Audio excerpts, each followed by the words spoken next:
Well, welcome to this online revision session for AQA FP3, which we'll be doing the June 2011 question 2 on second order differential equations.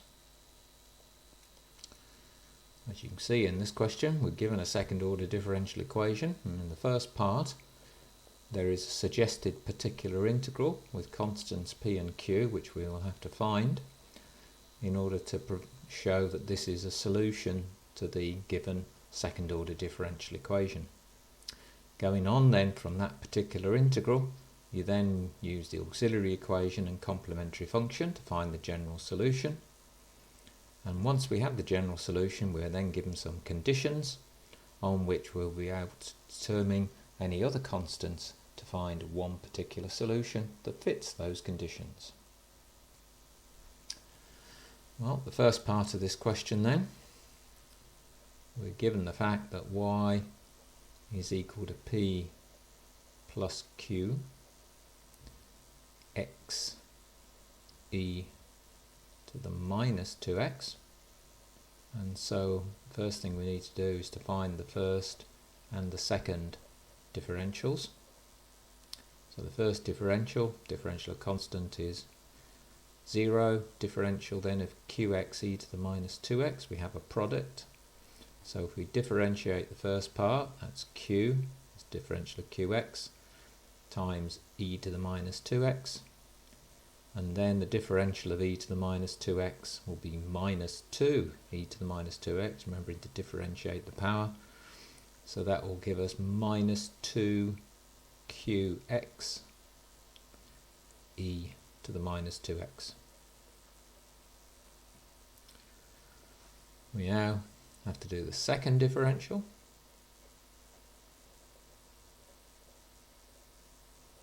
And so the differential of q e to the minus 2x will become minus 2 q e to the minus 2x. And then again we have a product, so we get minus 2q, it's differential of minus 2qx e to the minus 2x. And then differentiating the e to the minus 2x will then make this minus 4 qx e to the minus 2x. This, of course, we can tidy up to make it minus 4q e to the minus 2x minus 4qx e to the minus 2x.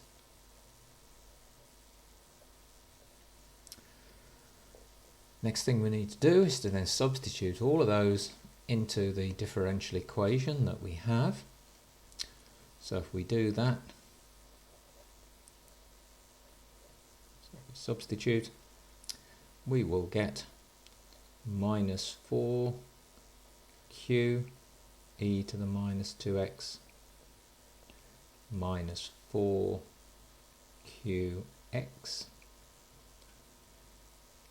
e to the minus 2x, and we've got plus dy by dx, so that's plus q e to the minus 2x minus 2qx e to the minus 2x. And we got minus 2y, and we know what y is, so that becomes minus 2p minus 2qx e to the minus 2x. And then that must equal 4 minus e 9e to the minus 2x. Now at this point it's always worth just going back through, double checking your working to make certain you've not made any errors or mistakes at this point. And if we just look through back on this, there is one error which has come about from when we did, or when I did I should say, the differential of the 2qx e to the minus 2x. I differentiated the 2qx correctly, but when I did the e to the minus 2x it was minus 2 times the minus 2 there, so that means that's an addition there. which of course has knock-on effect all the way through this. So always check carefully. Okay, now we can see on each side now we have a constant here of minus 2p, and that must equal the 4, which is the constant on this side. So immediately we have one statement that's true, that minus 2p must equal 4, which in turn will tell you that p equals minus 2.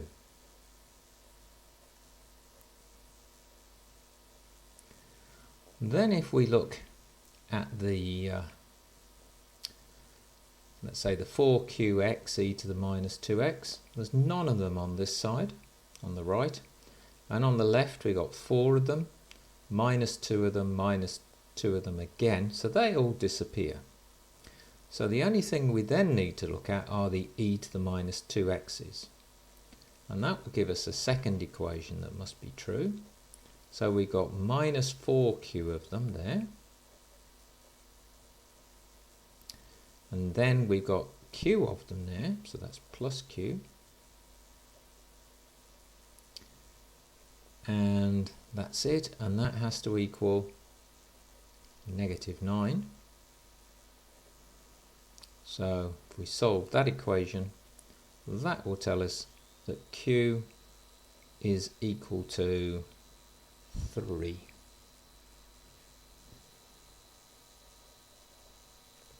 So we now got the values of p and q, so we now know that our particular integral that we're going to use later on in this question is going to equal y equals p, so that's negative 2 plus 3 x times e to the minus 2x. Okay, well there were 5 marks in this first part of the question. So where do we get the 5 marks? Well, firstly, for realising you've got to differentiate this once, get your 1 mark, and then twice to get this result here will give you, no, it's not that mark, the substitution in, my apologies, then gives you the second mark. The differentiation gives you 1 mark, the substitution in gives you the second mark, and then the method by which you then find the values of p and q will give you a mark with an accuracy mark and then a statement mark for the coefficients. Okay, so that gives you your 5 marks there. On to part B is the general solution, so that means solving d2y by dx squared plus dy by dx minus 2y equals 0 to find the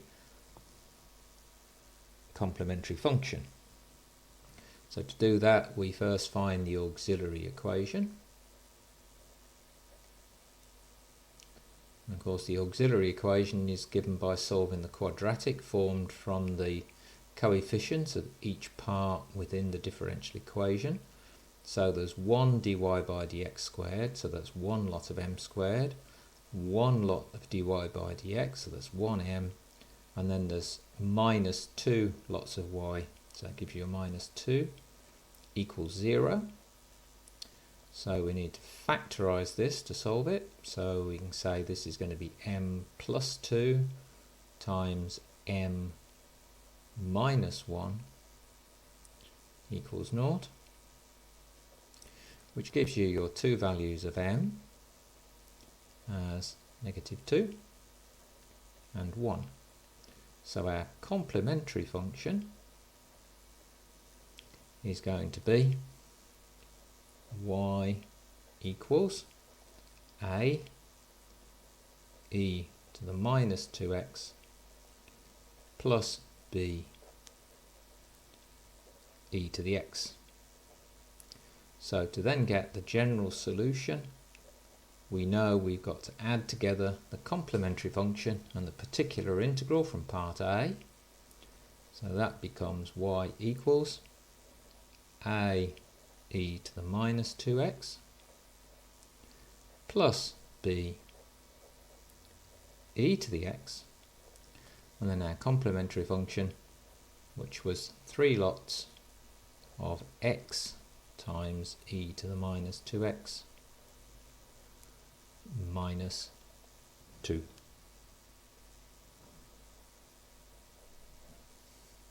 So we have 3 marks for working this one out. Get a mark for working out the values from the auxiliary equation correctly, and then for writing down the complementary function from there you get an accuracy mark, and then finally a statement mark following through when you give the general solution as the sum of those two terms, the complementary function and the particular integral. Right, having obtained that result, we now need to use the conditions that we're given to find the values of a and b in this general solution. So firstly we have the fact that when x equals 0, y equals 4. So if we substitute those into our general equation, it's y equals, so it's 4 equals a e to the x, well x is 0, e to 0 is 1, so that gives us a. Then it's b e to the minus 2x, again x is 0, so e to the 0 is 1, so that's plus b. Then x is 0, so the 3x e to the minus 2x will become 0, and that must equal minus 2. So if we tidy that up just a little bit, that tells us that a plus b has to equal 6. Now the second condition involves dy by dx. So we need to find dy by dx for our general equation. So differentiating a e to the x leaves us with a e to the x plus b e to the minus 2x, so that will become minus 2 b e to the minus 2x.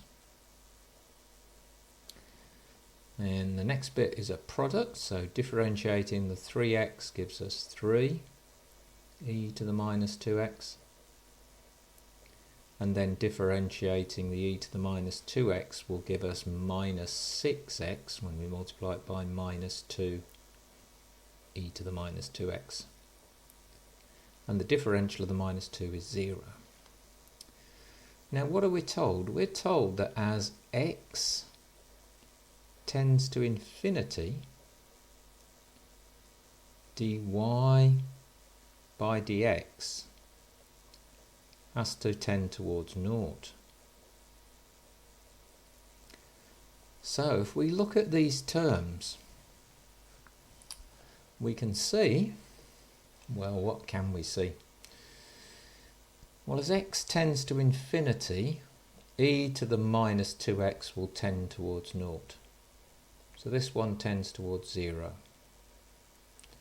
Similarly, the e to the minus 2x here will tend towards 0. Now, this one, the x e to the minus 2x, we only know that tends towards 0 because that's one of the limits that we have learned, okay, for any particular values of k, that x e to the kx tends towards 0 as x tends to infinity. Sorry, x e to the minus kx tends towards 0 as x tends to infinity. So this one will tend to 0. And the problem is that e to the x, the one at the beginning, that does not tend towards 0. It gets bigger and bigger and bigger. And that is a problem because dy by dx is supposed to tend towards 0. So the only way you can make a e to the x not tend to infinity is to actually imply that a must equal 0.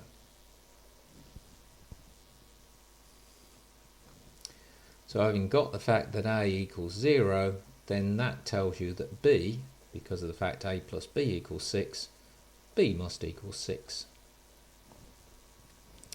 And so our particular solution is going to be, well, A is 0, so the e to the x term disappears. So we get 6e to the minus 2x plus 3x e to the minus 2x minus 2.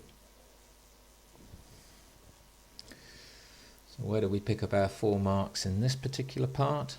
Well, finding the expression relating a to b by substituting in our values will give us a mark. Then differentiating our expression and then determining what happens to each part of this expression and stating those will give us a mark. And then realizing from that that a must be 0 is obviously a key point for a mark. And finally stating the solution that we require gives us our final mark. Well, hopefully you found that solution helpful. For more solutions and help with your further maths revision, please go to the Further Maths Support Programme website.